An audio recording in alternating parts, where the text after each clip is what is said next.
하나님의 말씀 봅니다. 사도행전 10장 1절부터 20절까지 말씀.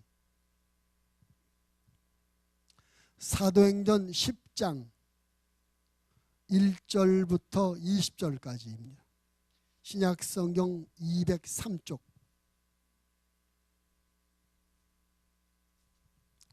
신약성경 203쪽 사도행전 10장 1절부터 20절 우리 다 함께 너무나 빨리 읽지 말고 천천히 뜻을 생각하시면서 함께 합독하시겠습니다.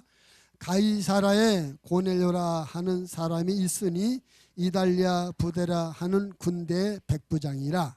그가 경건하여 온 집안과 더불어 하나님을 경외하며 백성을 많이 구제하고 하나님께 항상 기도하더니 하루는 제9시쯤 되어 환상 중에 밝히 봄에 하나님의 사자가 들어와 이르되 고넬료야 하니 고넬료가 주목하여 보고 두려워 이르되 주여 무슨 일이니까? 천사가 이르되 내 기도와 구제가 하나님 앞에 상달되어 기억하신 바가 되었으니 내가 지금 사람들을 요바에 보내어 베드로라 하는 시몬을 청하라. 그는 무두장이 시몬의 집에 유숙하니 그 집은 해변에 있다 하더라. 마침 말하던 천사가 떠나매 고넬료가 집안 하인 둘과 부하 가운데 경건한 사람 하나를 불러 이 일을 다 이루고 요바로 보내니라. 이튿날 그들이 길을 가다가 그 성에 가까이 갔을 그 때에 베드로가 기도하려고 지붕에 올라가니 그 시각은 제6시더라. 그가 시장하여 먹고자 하면 사람들이 준비할 때에 황활한 중에 하늘이 열리며 한 그릇이 내려오는 것을 보니 그는 보자기 같고 내 귀를 메어 땅에 들이웠더라. 그 안에는 땅에 있는 각종 네 발 가진 짐승과 기는 것과 공중에 나는 것들이 있더라. 또 소리가 있을 때 베드로야 일어나 잡아먹어라 하거늘 베드로가 이르되 주여 그럴 수 없나이다. 속되고 깨끗하지 아니한 것을 내가 결코 먹지 아니하였나이다 한데 또 두 번째 소리가 있을 때 하나님께서 깨끗하게 하신 것을 내가 속되다 하지 말라 하더라. 이런 일이 3번 있은 후 그 그릇이 곧 하늘로 올려져 가니라. 베드로가 본 바 환상이 무슨 뜻인지 속으로 의아해 하더니 마침 고넬료가 보낸 사람들이 시몬의 집을 찾아 문 밖에 서서 불러 묻되 베드로라 하는 시몬이 여기 유숙하느냐 하거늘 베드로가 그 환상에 대하여 생각할 때에 성령께서 그에게 말씀하시되 두 사람이 너를 찾으니 일어나 내려가 의심하지 말고 함께 가라. 내가 그들을 보내었느니라 하시니 아멘. 마지막 절에 일어나 내려가 의심하지 말고 함께 가라. 오늘 말씀의 제목을 의심치 말고 함께 가라. 따라합시다. 의심치 말고 함께 가라. 오늘 제가 말씀을 전하지 않고 손님이 오셨습니다. 여러분 우리가 매주 두 번째 주일 저녁 예배, 오늘도 두 번째 주죠. 저녁 예배 선교 주일 때 늘 우리 선교사님들 기도하는데 우리가 중국의 우리 김미리암 선교사님께서 많이 기도하셨어요. 기도만 했고 이름만 알고 도대체 어떤 분인지 몰랐는데 오늘 그 주인공이 오셨습니다. 우리 김미리암 선교사님은 선교를 위해서 태어나신 분 같아요. 벌써 지금 내가 알기로 일본 선교 사역도 하셨었고 사할린에서도 오래 사역하셨고 대만에서 사역하셨고 지금 중국 아까 잠깐 나왔는데 벌써 8년 지금 상해에 계신데 8년 벌써 되셨다고 그러시더라고요. 그래서 선교를 위해서 태어나신 분 같고 지금까지 선교의 길을 쭉 오셨어요. 오늘 우리 교회에 오셔서 처음으로 우리가 만나게 되는데 오셔서 말씀을 전할 때 하나님의 은혜가 우리 가운데 충만하게 임하게 될 줄 믿습니다. 우리 선교사님 모시겠습니다. 우리 할렐루야 하며 환영합니다. 할렐루야.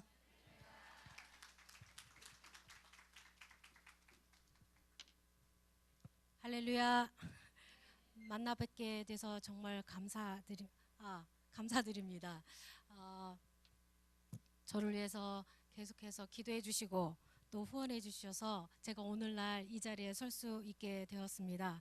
저의 힘으로는 감당하지 못하는 이 길인데 여기에 계신 성도님들과 우리 목사님 네 분들 그리고 저를 위해서 많이 중보하시는 분들을 통해서 제가 오늘 이 자리에 설 수 있게 되어졌습니다. 할렐루야. 예수 그리스도는 어제나 오늘이나 동일하십니다. 예수 그리스도는 어제나 오늘이나 동일하십니다. 그분이 바로 저와 여러분과 지금 함께 하십니다. 할렐루야. 오늘 함께 봉독한 말씀을 보면요, 꼭 현재 저의 상황과 너무 비슷합니다. 각각 사람들을 하나님께서 부르시고 또 그 사람들을 연합하게 하시고 또 그 사람들을 통해서 하나님께서는 일하길 원하십니다. 바로 사도행전 10장의 말씀을 보면 방금 전에 함께 읽은 10장의 말씀을 보면 성령님께서 각각의 마음들을 감동시켜 주시고 지시하시는 것을 볼 수 있습니다. 이러한 현상들, 이러한 일들은 바로 기도를 통해서 가능한 일이지요. 사랑하는 성도님들도 집에서 또는 교회에서 매 순간 기도를 하실 것입니다. 근데 오늘날에 와서는 많은 젊은이들은 기도하는 것을 그리 즐거워하지 않습니다. 기도라는 것은 그냥 교회에 가서 목사님이 기도하라고 하시니까 기도하고 또 무슨 일이 있을 때만 기도하는 것으로 여기고 있습니다. 그러나 기도라는 것은 바로 우리의 삶 자체인 것입니다. 우리가 기도를 할 때 하나님께서 말씀하시고 또 우리의 마음을 바꿔주시고 또 언제 어디서 무엇을 어떻게 해야 될지를 하나님께서는 지시하고 계시는 것입니다. 또 기도 가운데 하나님을 찬양하게 되어지고 기도 가운데 하나님이 말씀으로 저희에게 영감을 주십니다. 바로 기도가 빠진 삶은 하나님과의 교제가 끊어진 것이라고 봐도 괜찮습니다. 바로 기도를 통해서 하나님은 모든 각각의 사람들에게 말씀하시고 교제하시는 것입니다. 그리고 기도를 통해서 사도행전 10장은 또한 유대인들 위주로 전파됐던 복음이 이제 이방인들을 위해서 전파되는 그런 과정을 말씀해 주고 있습니다. 그래서 오늘 읽은 말씀 중에 고넬료라는 백부장이라는 사람이 등장하게 되어집니다. 그렇다면 바로 이 기도를 통해서 하나님께서 어떻게 각 사람을 부르시고 어떻게 연결하시고 어떻게 쓰시는지 함께 나눠보도록 하겠습니다. 첫 번째는 기도는 바로 나의 정체성을 만들어줍니다. 오늘 말씀에도 가이사라의 고넬료라는 사람이 있으니 이달리아 부데라 하는 군대의 백부장이라 그가 경건하여 온 지방과 더불어 하나님을 경외하며 백성을 많이 구제하고 하나님께 항상 기도하더니 바로 기도를 통해서 내가 누구인지 내가 무엇을 해야 되는지를 정확하게 말씀해주고 있는 것입니다. 기도를 하지 않으면 내가 현재 무엇을 해야 되는지 잘 알기가 어렵습니다. 세상에 많은 사람들이 있는데 그 많은 사람들의 가치관이 다 다릅니다. 기도하지 아니하면 이 사람이 얘기하는 것이 옳은 것 같고 또 저 사람이 이야기하는 게 옳은 것 같습니다. 그래서 세상에 있는 사람과 또는 교회 안에 있는 사람들의 목소리를 듣고 그 사람들을 향해서 따라가게 되어집니다. 그러나 기도하는 사람은 언제 어디서 어떻게 무엇을 해야 될지 성령님께서 우리에게 말씀해 주시고 그 길을 인도해 주시기 때문에 내가 누구인지 내가 무엇을 해야 되는지를 정확하게 말씀해 주고 있는 것입니다. 그리고 정확하게 가르쳐 주고 있습니다. 바로 내가 누구인지 정체성을 알려주고 있는 것입니다. 사랑하는 성도 여러분, 저 역시도 마찬가지입니다. 제가 선교사로서 부름을 받았지만 제가 선교지에서 기도하지 않고는 제가 기도하지 않으면 제가 지금까지 이 자리에 오지 못했습니다. 기도를 통해서 성령께서 저를 선교사로 부르신 것을 확신할 수 있었고, 기도를 통해서 제가 선교지에 파송받을 수 있었습니다. 물론 저도 일반 20대 여자 청년들, 자매님들과 똑같은 이상이 있습니다. 왜냐하면 저도 그런 과정을 지내왔기 때문에 그런 꿈이 있었어요. 그렇지만 하나님께서는 저를 선교사로 부르셨습니다. 그렇기 때문에 저는 순종하였고, 또 기도를 통해서 그것을 확신과 결단을 가질 수 있었던 것입니다. 그리고 이제 이 1장의 말씀처럼 김복래 선교사가 있으니, 김미리암 선교사가 있으니 하나님께 부르심을 받은 자라, 선교사라. 그는 상해에서 하나님께 부름을 받아서 상해 대학교에 있는 대학생들을 가르치는 한글 교사더라. 그가 매일 기도를 하고 학생들을 위하여 중보하더니, 어때요, 여러분? 그렇다면 여러분들은 어떻습니까? 누구누구 권사님이 있으니, 누구누구 집사님이 있으니, 누구누구 청년이 있으니, 누구누구 형제가 자매가 있으니, 그렇게 소개할 때 과연 여러분은 어떤 단어들이 여러분 이름 앞에 또는 뒤에 따라옵니까? 바로 기도를 통해서 내 수식어가 따라오는 것입니다. 기도를 통해서 내가 누구인지 알려주기 때문에 그렇습니다. 두 번째는 기도의 삶은 하나님의 주목을 받습니다.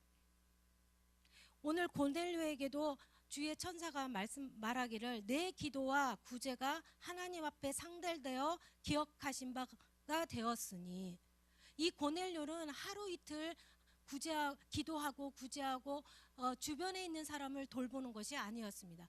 그는 항상 언제나 자신의 주변에 있는 사람들의 어려움이 처했을 때마다 그 사람들을 돕고 그 사람들을 위해 기도하는 그런 고넬료였던 것입니다. 그렇기 때문에 하나님께서 그 사람을 주목하고 계셨던 것입니다. 바로 하나님께서는 오늘 이 자리에서도 저와 여러분을 주목하고 계십니다. 과연 내 사랑하는 아들과 딸들이 오늘 무엇을 하는가 하고 주목하고 계시는 것입니다. 오늘 아침에도 어제부터 저희 어머니가 계속 주목하고 계시는 거예요. 내일은 어디 가서 예배드리니? 내일은 언제 일어날 거니? 저희 어머니가 작년 12월에 만 80세가 되셨습니다. 그런데 그 어머니는 제가 오늘 특별히 목양교회 가서 설교를 한다고 하니 주의 종을 섬기듯이 아침 5시에 일어나셔서 밥을 지어서 따뜻한 밥을 저한테 먹여서 서울로 보내시려고 저의 일거수일투를 다 주목하고 있다가, 이제는 얘가 밥을 먹어야겠구나 하면서 문을 열고 밥 먹어야지 그렇게 말씀하고 계십니다. 바로 하나님 아버지도 우리가 무엇을 하는지, 무엇을 원하는지 주목하고 계시는 것입니다. 그 하나님 아버지는 내 육신의 부모님보다, 형제들보다 더 세심하게 주목하고 계시는 것입니다. 사랑하는 성도 여러분, 제가 처음 1번 단기 선교를 떠났을 때 함께 갔던 집사님이 계십니다. 문혜인 집사님이라고 고아원 사역을 하고 계시는 분이셨는데, 이분이 그 당시에 아세아연합 신학교에서 석사학위를 공부하셨던 분이에요. 저는 그때 22살이었습니다. 그래서 그분과 처음으로 저희 교단 북해도에 있는 학고다떼 교회를 처음 가게 되어졌습니다.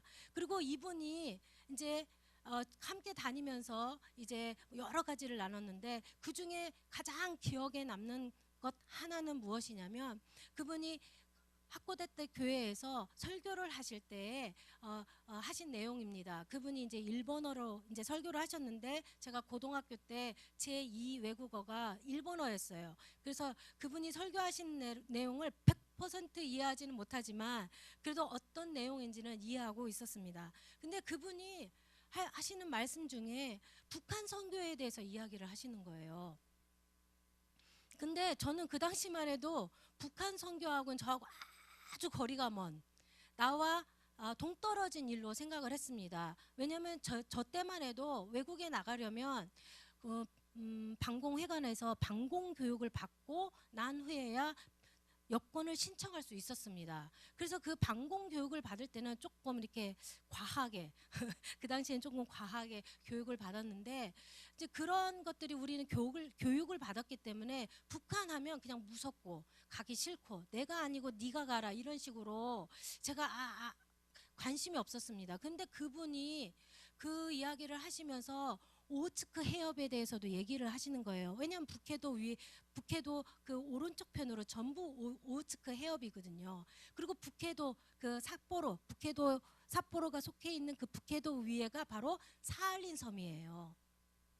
그래서 그분이 자기가 하나님으로부터 그런 은혜를 받았고 자기가 어느 날 배를 타고 그 사할린 섬 아주 가까운 그곳까지 가서 오호츠크 해협을 바라보면서 그 당시에 러시아에서 카알기를 폭파한 일이 있었습니다. 그리고 그 카알기가 떨어진 곳이 바로 오호츠크 해협이었어요. 그래서 그 오호츠크 해협에서 그 영혼들, 그 다음에 북한에 대해서 그렇게 기도를 하셨다고 하는 거예요.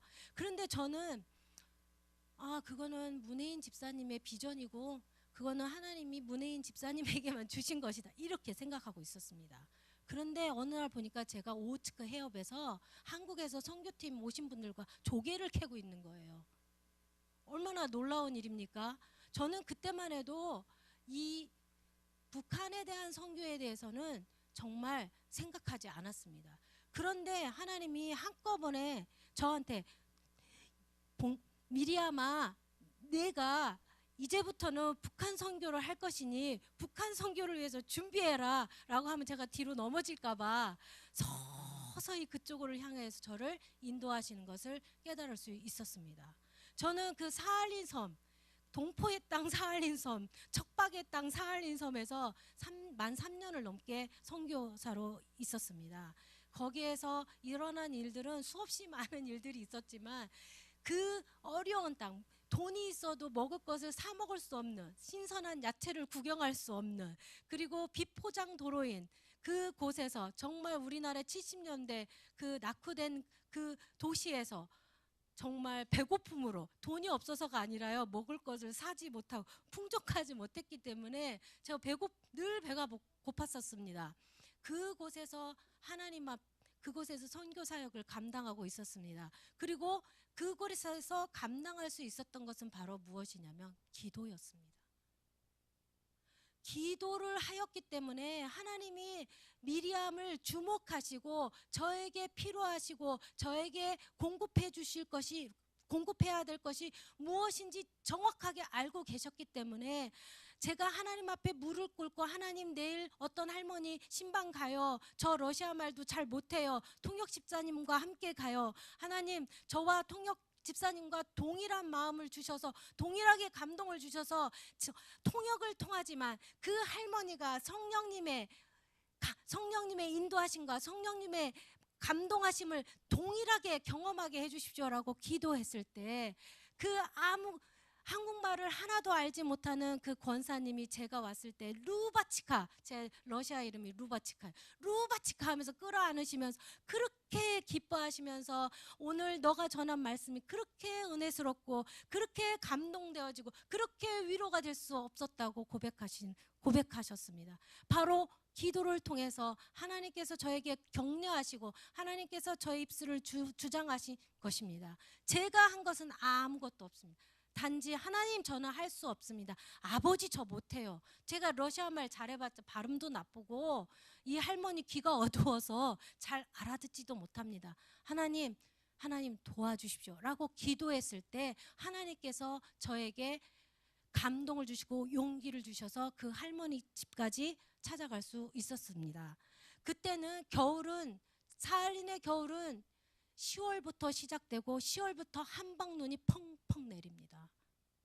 눈이 내려서 무릎까지 쌓입니다. 그리고 영하 25도로 떨어지는 그 추위 속에서 저는 추위에 약합니다. 그리고 알러지도 있어서 여기가 하얗게 다 일어나는데 그 상황 속에서 하나님께서 은혜를 주셔서 그게 다 저의 사역에 방해가 되지 않았습니다. 영하 20도로 떨어지는 그곳에 1시간씩 걸어서 신방할 때도 힘이 났습니다. 기뻤습니다. 왜냐하면 이 저를 기다리는 성도님들, 저를 기다리는 거동이 불편해서 예배에 나오지 못하는 그 할머니와 예배 드리러 가는 길이 그렇게 기쁠 수가 없었습니다. 물론 환경적으로는 제가 감당하기 어려웠습니다. 러시아는 공산주의 체제에 있었기 때문에 지금도 뭐 별 다름은 없지만 거기는 중앙 시스템이에요.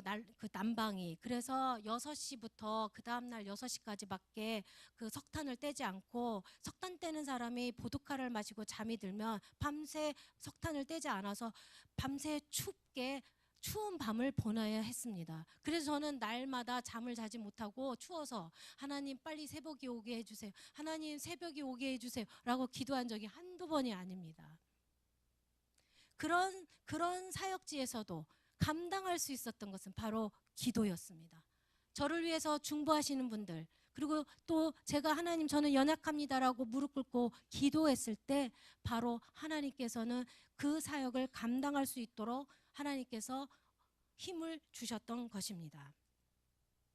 바로 하나님은 기도하는 사람을 주목하고 계신 것입니다. 그 사할린 오츠크 해협에서 저는 세상에서 사람들이 부르는 바다가 육지라면 그 가요가 그렇게 은혜스러웠습니다. 정말 너무 고통스럽고 너무 추워서 바다가 육지였으면 정말 걸어서라도 한국을 갔을 것 같아요. 영하 25도까지 떨어지고 눈은 무릎까지 차는데 교통 시스템은 전부 마비되고 먹을 것도 제대로 없고, 그런 상황에서 저 혼자서 그 작은 집에서 덜덜덜덜 떨고 있을 때 정말 그 가요가 생각이 났어요. 왜 찬송가가 생각이 안 나고 그 가요가 생각이 났는지는 모르지만 정말 바다가 육지라면 그 말이 그렇게 와닿을 수가 없었습니다. 얼마나 그 환경이 척박하고 얼마나 힘들었으며, 그리고 영적 전쟁은 말할 수가 없습니다. 그곳은 그 일제시대 때 강제징용 당한 분들이 거기에서 일을 하다가 일본 사람들이 다 내버리고 그냥 돌아갔습니다. 그 후손들이 그 꼬르사코브 항구에서 이제 나오나 저제 나오나 일본 배를 기다리고 있었습니다. 왜냐하면 일본군이 후퇴하면서 내가 너희들을 반드시 데리러 오라고 했지만 영영 오지 않았습니다. 그래서 겨울이 되었을 때 많은 80% 이상이 그 추위를 이기지 못하고 돌아가셨습니다. 그 억울하게 죽은 영혼들, 그리고 그분들의 2세, 3세 되신 분들이 거기에서 자리 잡고 살고 있지 않겠습니까? 그렇기 때문에 그곳은 척박할 뿐만 아니라 어떤 하나의 일을 할 때도 장애물이 너무너무 많습니다. 그렇기 때문에 기도할 수밖에 없었고, 그곳에서 사역하는 선교사님들은 특수부대 지휘관 같아요. 막. 김영원 선교사님 여러분도 아실 거예요. 그 김영원 선교사님은 아직도 짱짱하십니다. 지지난주에 김영원 선교사님도 만났는데 아직까지 짱짱하십니다. 농업 기술을 가지고 그곳에 들어가서 그 척박한 땅에 농업 기술을 전파해서 거기에서 생산할 수 없는 농산물을 통해서 전도하신 분입니다. 거기에 농업학교를 세우시고 거기에 교회를 세우시고, 그래서 그 영혼들이 그곳에 와서 안식을 누리고 하나님을 만나는 놀라운 역사가 있었던 것입니다. 그 사역을 통해서 하나님은 점점 저에게 북한 사역에 대해서 관심을 갖게 하셨습니다. 그 다음에 제가 간 곳이 대만입니다. 대만도 가고 싶어서 간 게 아니에요. 하나님이 떠미셔서 갔습니다. 왜냐하면 기도할 때 하나님이 가라 하시니 제가 어떻게 하겠습니까? 네 하고 갔습니다. 그때는 아직 혈기가 남아있고 아직 젊다는 생각을 했기 때문에 정말 그래도 웃으면서 갈 수 있었습니다. 그래서 대만에서도 다시 언어를 배우고, 제가 사할린에 있을 때 너무 추웠는데 한 할머니 집에 신방을 갔는데 한쪽 벽면이 와이키키 같은 해변 그림이 쫙 이렇게 도배가 되어 있는 거예요. 그리고 그 옆에 선베드가 있어서 선탠하는 그림이 있었어요. 그래서 제가 그 그림을 보면서 속으로, 하나님 저는 저기에 한 2달만 있었으면 좋겠다고, 이 추운 몸을 저기 가서 녹여서 한 2달만 있으면 제가 이 추운 기가 동상 걸린 것도 다 빠질 수 있을 것 같아요 라고 기도했는데, 하나님은 유머러스 하시죠. 대만 그 더운 까오숑 40도가 되는 그곳으로 보내셨습니다. 그리고 그곳에서 3년이 넘게 거기에 있는 복음교회 선교사님과 함께 사역을 시작했습니다. 그리고 그 선교사님은 지금 우리 북아시아의 총 코디네이터이신 베스 목사님이신데, 아마도 이때를 위해서 하나님께서 그분과 함께 그 당시에 사역을 하게 하신 것 같습니다. 그리고 대만 서역이 마친 다음에 또다시 상해로 들어갔습니다. 상해로 들어갔을 때는 이제 하나님께서 저에게 사역의 길을 활짝 여시겠구나라고 기대감에 차서 갔습니다. 그리고 가기 전에 외국인을 위한 양성 과정과 커피 과정, 그 아카데미 과정을 그 두 가지를 준비해서 들어갔어요. 하나님께서 저에게 이 두 가지 일을 통해서 사람들을 붙여주시고 또 카페를 열게 하여 주실 줄 믿고서 그렇게 들어갔습니다. 그런데 그 길은 8년 동안 열리지 않았습니다. 하나님과 저의 계획과 하나님 계획은 완전히 달랐습니다. 하나님은 저를 공부를 시키셨어요. 그 8년의 세월을 말하려면 오늘 이 예배 시간으로는 부족합니다. 바로 제가 말씀드리고 싶은 것은 뭐냐면, 기도하는 사람은 하나님의 주목을 받게 되어지고 또 하나님께서 예배한 그 길에 순종하게 되어지고 그곳에 가서 아무리 어려운 일이 있어도 극복해낼 수 있다는 것입니다. 사랑하는 성도 여러분, 지금 여러분들이 현재 극복해야 될 문제가 무엇입니까? 그리고 여러분들이 갖고 하고 싶은 꿈이 무엇입니까? 여러분, 기도하십시오. 기도하시면 성령님께서 말씀해 주십니다. 성령님께서 길을 열어 주십니다. 그분에게는 하나님이 주목하고 계십니다. 때가 되어졌을 때 하나님께서 그 길을 열어주실 줄 믿으시길 바랍니다. 세 번째는, 기도는 자기 자신과 공동체에게 분별할 수 있도록 인도해 주시고, 또 기도는 그 공동체와 저에게 또 다른 사람에게 다리 역할을 해줍니다. 첫 번째, 분별입니다. 우리가 날마다 기도하고 신앙생활을 하지만 때로는 실패할 때가 너무 많습니다. 저는 상해에서 8년을 살았는데도 중국 사람을 아직도 모르겠습니다. 이 사람이 이 말한 건 이 뜻인가? 저는 좀 마음에 담아두는 스타일이 아니에요. 저 마음에 감동받으면 바로 행함으로 옮기고, 그리고 성령님이 미리암 저 사람 도와줘 그러면 바로 내 거 갖다 드리고, 전 그런 스타일이에요. 근데 중국 사람은 속을 알 수가 없는 거예요. 잘못했다가는 저 사람이 목적을 가지고 나한테 접근한다고 생각할까 봐 너무 부담스럽고, 그 8년을 있어도 메이 관시, 메이 시, 아니 괜찮아, 이 말을 아직까지 모르겠어요. 진짜 요원티 문제가 있는 건지, 정말 메이오 원티 그러니까 그 문제가 없는 건지 아직까지 모르겠습니다. 그런 상황이지만, 그런 상황 속에서 하나님께서 기도를 통해서 분별할 수 있도록 저에게 지혜를 주십니다. 7절 말씀에 보면 마침 말하던 천사가 떠나매 고넬료가 집안 하인 둘과 부하 가운데 경건한 사람 하나를 불러 이 일을 다 이루고 욥바로 보내니라. 기도를 통해서 하나님께서 이 일을 하시는 거라고 분별을 하고 행함으로 옮기는 것을 볼 수 있습니다. 또한 9절 말씀에 보면, 이튿날 그들이 길을 가다가 그 성에 가까이 갔을 그때에 베드로가 기도하려고 지붕에 올라가니, 베드로 역시 기도를 통해서 분별을 하고 기도를 통해서 행함으로 움직이는 것을 볼 수 있습니다. 그리고 베드로는 이 고넬료와 다르게 10절부터 16절에 보면은 하늘이 열리면 한 그릇이 내려오는 것을 보니 큰 보자기 같고 내 귀를 메어 땅에, 제가 잘못 읽은 것 같아요.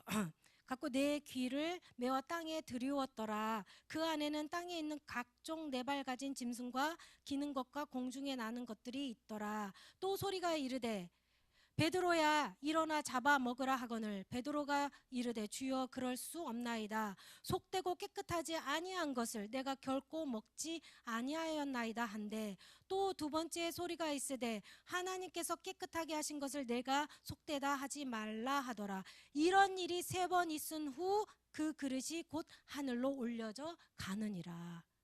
바로 기도를 통해서 하나님께서 주신 것들을 우리가 분별하고 정확하게 행함으로 옮길 수 있는 것입니다.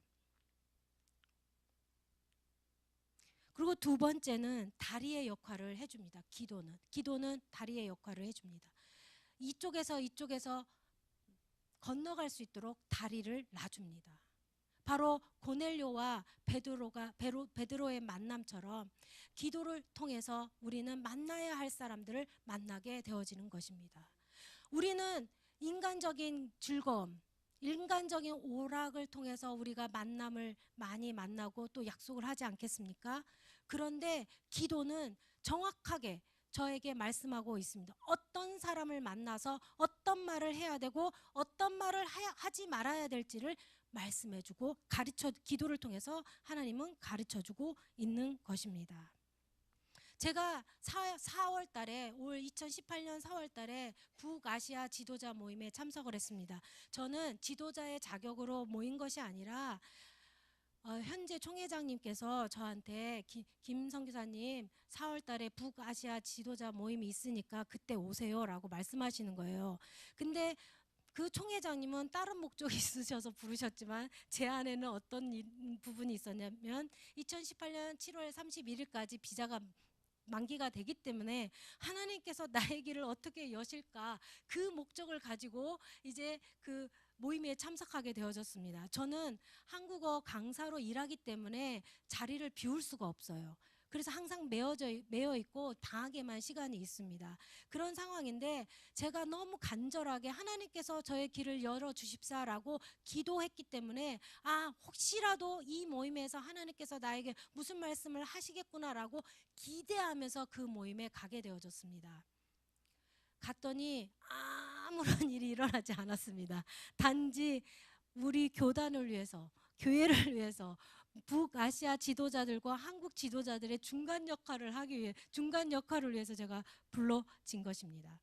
그런데 놀라운 것은 북아시아 전체 코디네이터이신 베스 목사님이 저랑 같이 대만에서 사역했던 베스 목사님이 뭐라고 이야기를 하시냐면 가시면서 미리암 이제 네가 한국 대표이니까 뭐 누구도 얘기 안 했습니다. 제가 한국 대표라고 그냥 도와주는 헬퍼로서 제가 오게 되어졌는데 미리암 2박 3일 동안 보니까 너의 도움이 참 유용했다. 미리암 너무 고마웠어. 그러시면서 말씀하시기를 이제 네가 한국 대표인 것 같아. 그러니까 청도 사천성에 우리 폴스케어 선교사들 모임이 있는데 와 그렇게 초청을 하시더라고요. 그래서 또다시 제가 뭐라고 대답을 했냐면 알았어. 그때 수업이 없으면 갈게. 왜냐면 베스 목사님하고 저하고는 좀 친구같이 지내요. 그리고 중국 사람이지만 미국 사람이세요. 그래서 미국 스타일이에요. 그래서 친구같이 지내는데 그래서 제가 가게 되어졌습니다. 청도에 갔더니 8년 전에 하와이 호프 교회에서 그러니까 소망교회에서 파송받은 필리핀계 미국인 선교사님이 거기에 와 계셨습니다. 8년 전에 상해에서 만났을 때는 이 사람이 니하오밖에 못했어요. 그런데 8년 동안 하나님은 그들을 통해서 일하고 계셨습니다. 바로 북한 사역을 시작하고 있는 것입니다.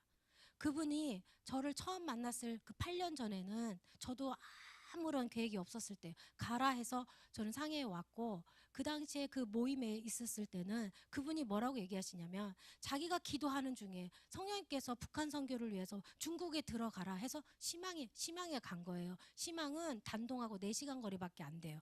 중국에서는 차 운전을 해서 4시간 걸리는 거리는 아주 짧은 거리입니다. 비행기로는 1시간이면 도착합니다.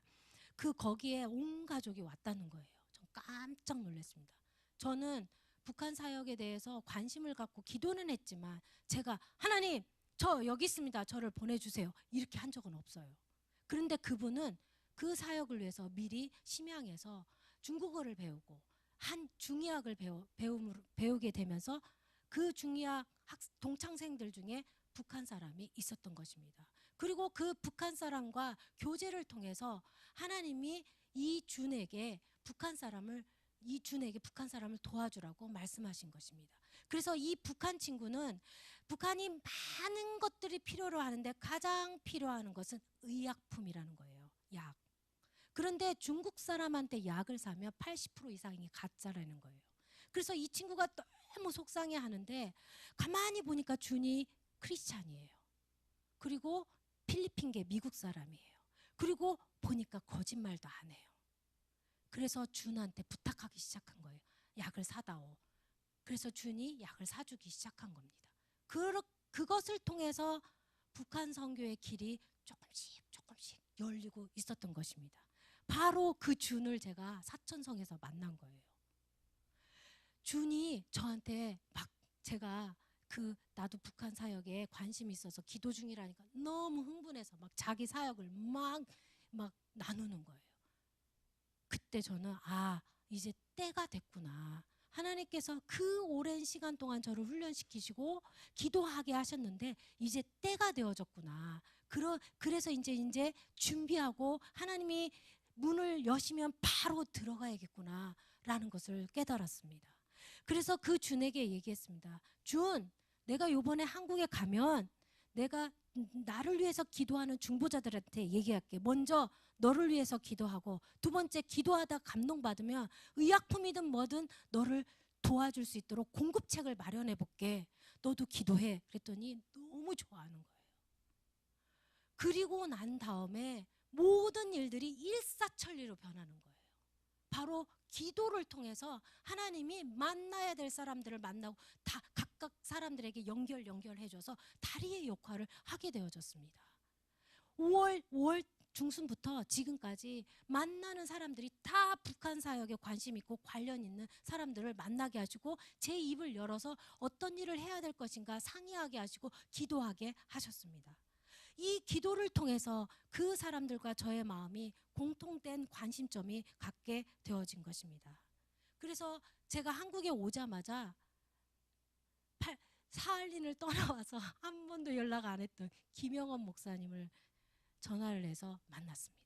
김영원 목사님의 그 만남 속에 긴 이야기 중에 중요한 거 하나는 뭐라고 말씀하시냐면 김 선교사가 이 일이 아니었으면 나랑 연락을 했겠냐는 거예요. 근데 그 일이라는 건 뭐냐면 제가 교수로 초빙이 되어졌는데 그 교수 초빙한 서류 중에 하나가 걸린 거예요. 걸린 게 아니라 합당하지 않은 거예요. 경력증명서가. 그래서 그 경력증명서에 대해서 문의를 하려고 상해에서 목사님한테 직접 전화를 한 거예요. 그랬더니 목사님이 이미 한국에 나와 계시다죠. 그러니까 길이 다 막혔었어요. 결국은 해결이 됐지만 그 목사님께 그렇게 연락을 하면서 그 목사님과의 만남이 주어진 거예요. 그러면서 목사님이 뭐라고 말씀하시냐면 김선교사가 그 일이 아니었으면 나한테 연락했겠나.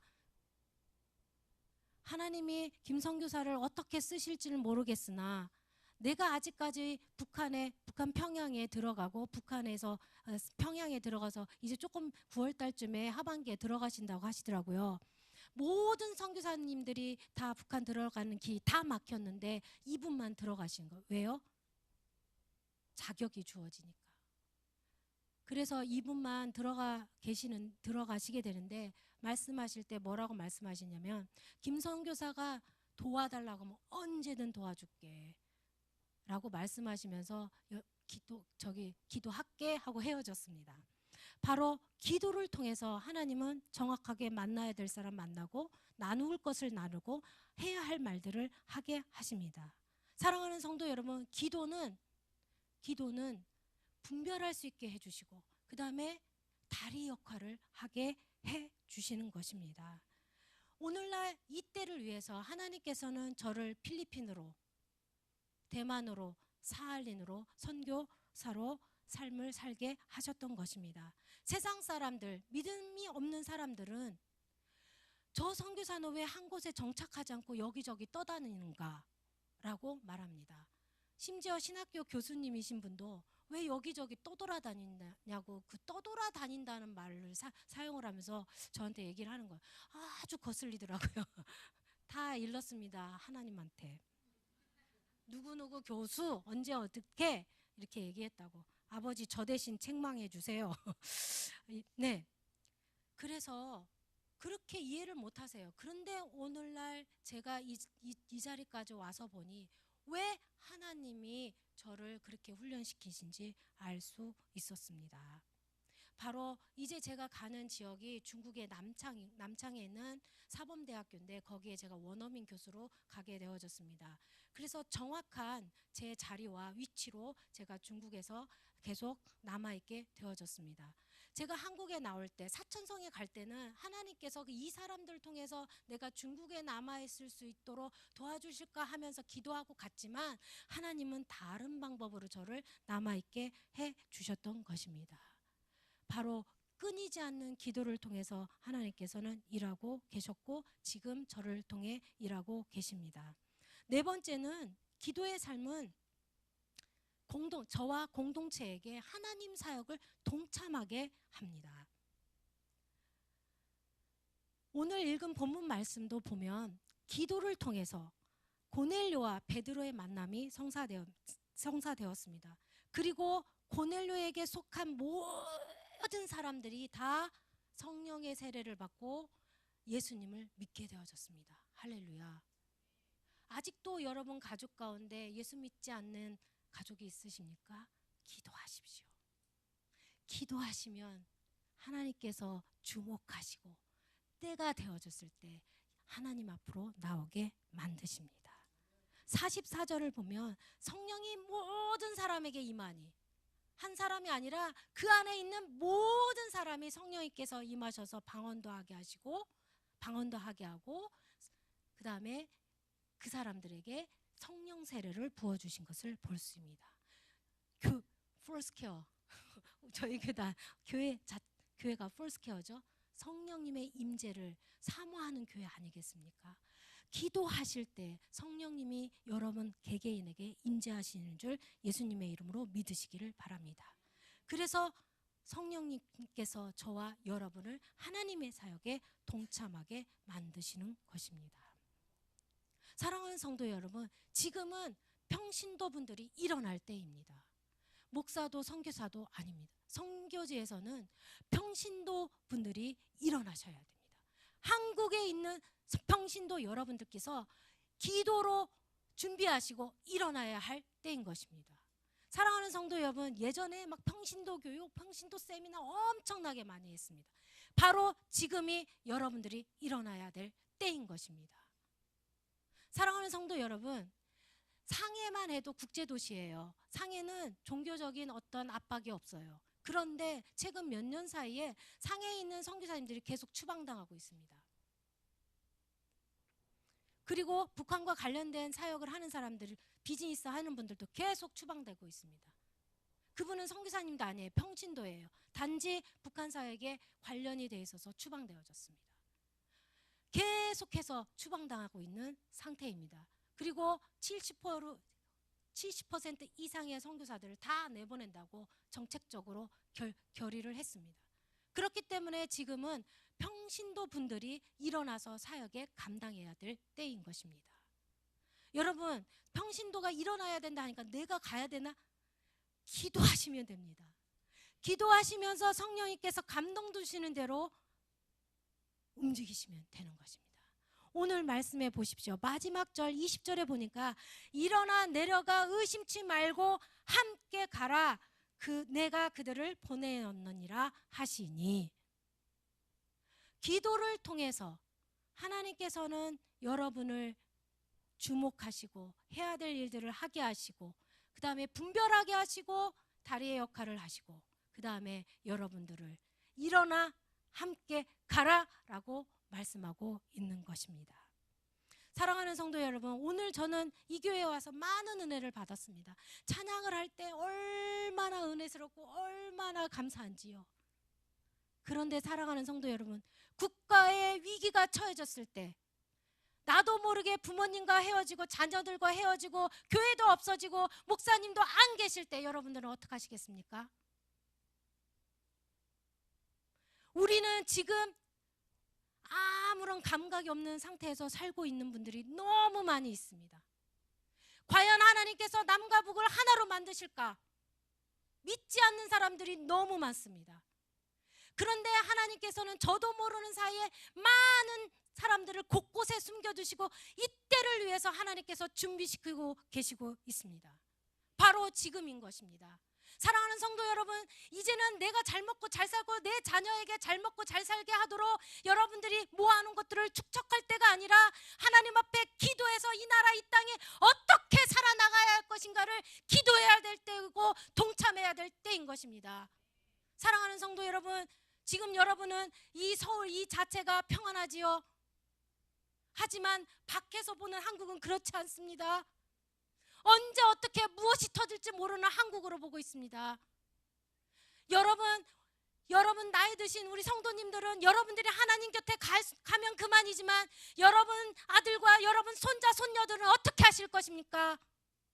바로 기도로 준비해야 되는 것입니다.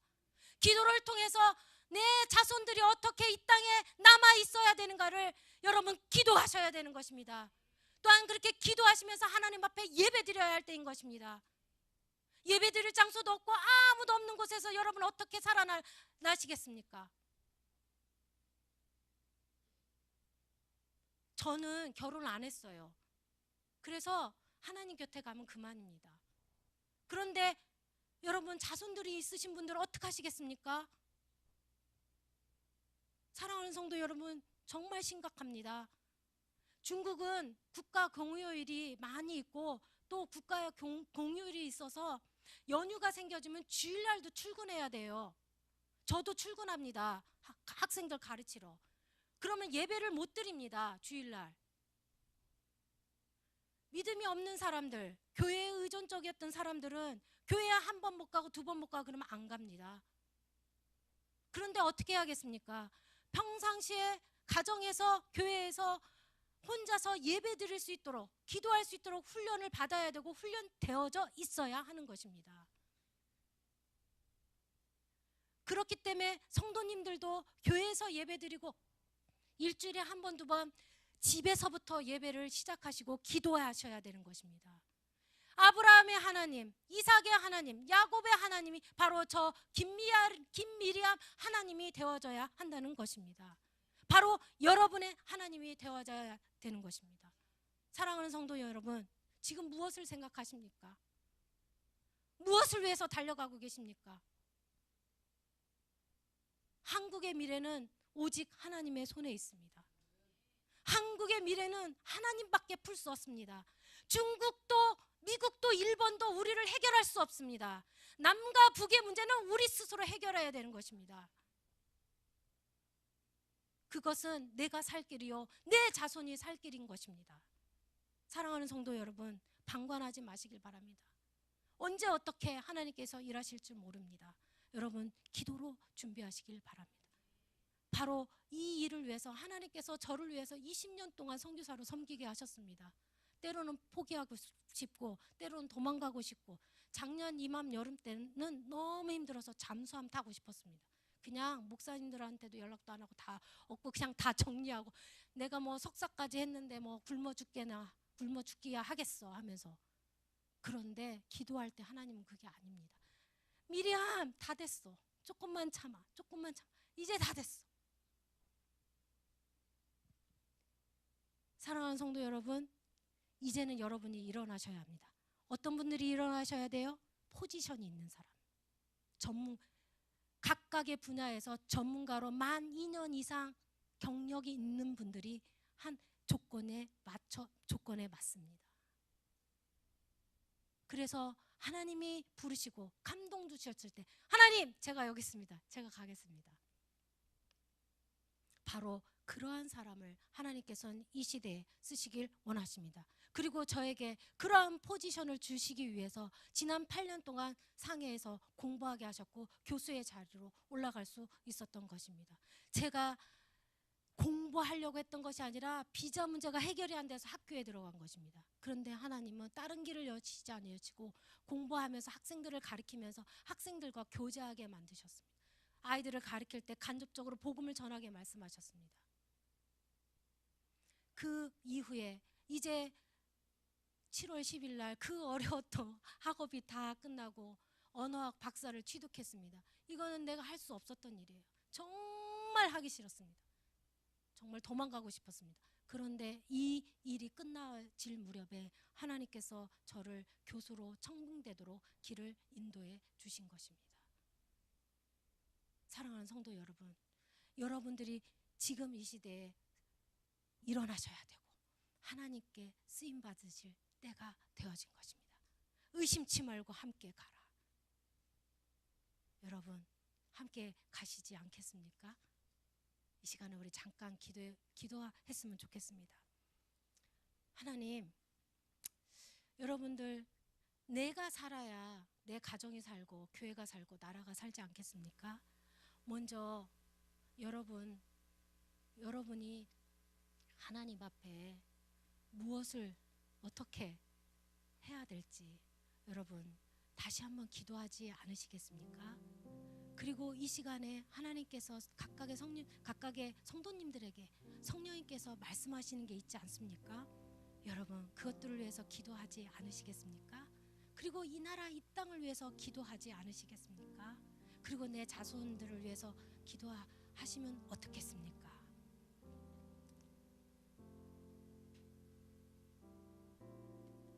이 시간에 우리 다 같이 소리내어서 함께 기도하시겠습니다. 할렐루야. 하나님, 부족한 제가 하나님 아버지 이 자리에 서서 하나님께서 주신 말씀을 들고 하나님 제 선교 사역을 하나님 아버지 나누면서 전했습니다. 하나님 이 시간에 성령님께서 감동 주시옵소서. 이제는 기도할 때고 이제는 일어나야 될 때고 이제는 남과 북이 하나가 되기 위해서 하나님 간절히 기도할 때라는 것을 하나님 말씀하여 주시옵소서. 하나님 그것이 남의 일이 아니라 내 일이라고 여겨지도록 성령께서 생각과 마음속을 하나님 변화시켜 주시고 감동을 더하여 주시옵소서. 하나님 이것이 내가 살 길이요 이것이 내 자손이 살 길이요 내 후세대가 살 길인 것을 하나님 인지하게 하여 주시고 이제부터 계속해서 하나님과 기도하며 하나님을 예배하며 하나님 아버지 나아가는 목양교회 성도님들로 하나님 아버지 축복하여 주시옵소서. 할렐루야 할렐루야. 하나님 일하여 주시옵소서. 성령님 깨어지게 하여 주시옵소서. 하나님 오만함과 교만함을 깨어지게 하여 주시옵소서. 오만함과 교만함을 깨워 주시옵소서. 할렐루야 할렐루야. 겸손하게 하여 주시고 기도하는 성도님들로 축복하여 주시옵소서. 할렐루야 할렐루야 할렐루야 할렐루야. 하나님 도와주시옵소서.